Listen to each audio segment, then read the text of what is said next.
Hey everyone, welcome back to Write Better Together and welcome to today's Fun Friday. And joining me here today is my lovely co-host Kimberly Drymon. Hello. And today for Fun Friday, we are playing Catan. Loving what you can hopefully see here. And yeah, so basically Fun Fridays, if you haven't already been watching with us and are new, Fun Fridays are all about getting out of your bubble and trying something new and a little different. And usually we do try and get out and go outdoors somewhere, but ultimately it's just about getting out of your bubble. Yes, because as writers, we can be introverted and want to stay inside and write, and we Exactly. get lost in our writing worlds and all. And we do encourage you. It's very healthy to get out of your bubble and go meet people. And it helps with your writing too. You get ideas for stories as you get out and around people. So, Peggyann Kennedy, how did you get out of your bubble this week? I survived another week of grad school. It was it was a mess.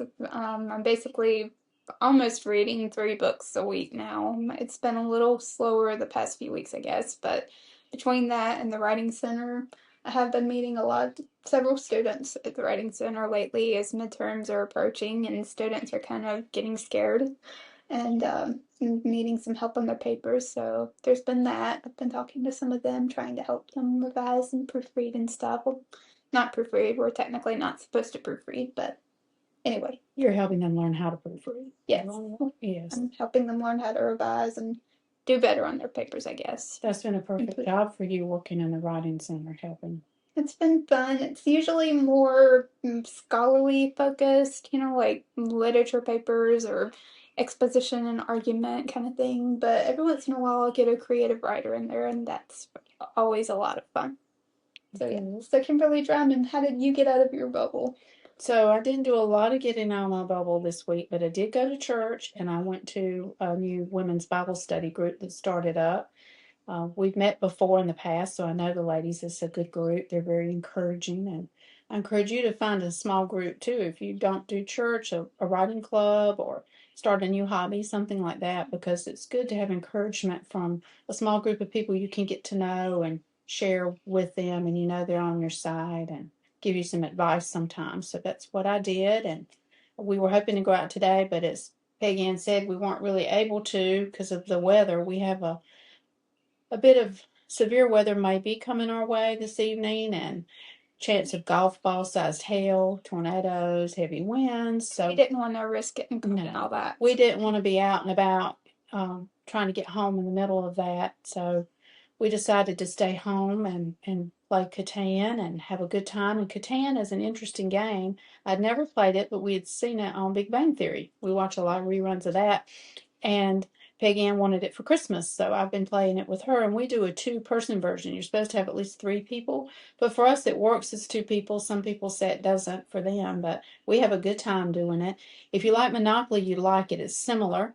You build ships. You build roads and cities and settlements and cities, and you do move ships around to help you, like the roads help you to get from one place to the other. And you accumulate supplies that help you with the building, such as forest and sheep and wheat, or these sorts of things. So you're trying to accumulate. And you get these lovely little tokens throughout the game, and whoever has the most of these, I believe, wins. Well, each game tells how many you need in order to win. Some games will say 12. There's different versions of it. And some will say 12, some will say 14. It depends. And you can also play for a set length of time if you wanted to, and say whoever has the most at the end of that. But it's been fun for us. It's a way to exercise our brains and get our minds off trouble. So, Peggyann, that reminds me, I believe you had an experience getting out of the bubble this week you didn't tell us about that had to do with games. Would you share? I did. So, in my speculative fiction class, the past couple of weeks, we've been focused on gaming and play as a form of storytelling and the possibility that games might be the successors to the novel. And Can you give us an example of a game as a successor to a novel? well, I was just getting to that actually. Dungeons and Dragons is one of those. And if you've never heard of it, they play it a lot on Big Bang Theory, and there are a lot of a zillion YouTube videos if you're interested in checking it out. But I don't really recommend it for reasons I'll get into in a minute. But it is an interesting game. It's kind of one of those role-playing games, RPG, I think they call it. Mhm. And basically, you have a lot of agency. You can pretty much do whatever you want. And there's like a game or dungeon master who is basically calling the shots and telling the story, narrating everything. And then you and the other players work as a team to figure out what you want to do, what your particular character wants to do. And you do have a character you can name and give him or her a backstory and all of that. And there are different races like elves and all sorts of fantastical things that you can play and be. But I do personally, as a Christian, believe it's a little too dark. There are things in it that some people play that I do not like. And I don't know, they did when we played as a group and with my portion of the class, my classmates and I had a waiver where we wrote down what we're cool with being in the game and what we're not cool with being in the game. So that made it a lot easier. So the dark things that I was not comfortable with or anything super gory, I was able to say no to that. So that helped a lot. But still, it's like I think I may be wrong about this, so forgive me if I am, but I think that every time that you roll, it's like casting a spell, and I'm not comfortable with that as a Christian. So I did have a lot of reservations because of that playing the game. I thought about talking to the professor, but I also figured that maybe this would be a good thing for me to do as a Christian to just try playing it to see what happened, and also just to kind of know what people are doing when they play so that I can maybe help somebody down the road. Maybe God put this in my path for a reason. So I did play, and my second time playing, we had to play 2 rounds, 2 weeks in a row, I think.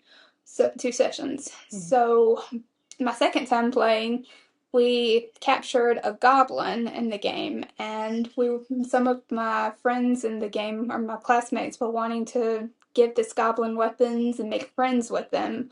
And personally, I think that goblins are pretty much representations of something way darker, evil spirits. That's the way I see it.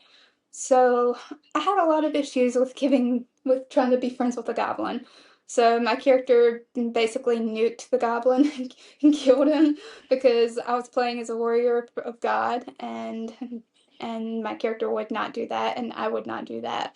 So You mean would not befriend the right, goblin? would not befriend the goblin. So I I killed him off, and my classmates had some interesting mixed reactions, but it was a lot of fun to play overall, though, and I Well, how felt would you compare D&D to the game you played before that one with your class, Dune? Dune. Okay, so there's another game called based off of the book that I've mentioned before by Frank Herbert.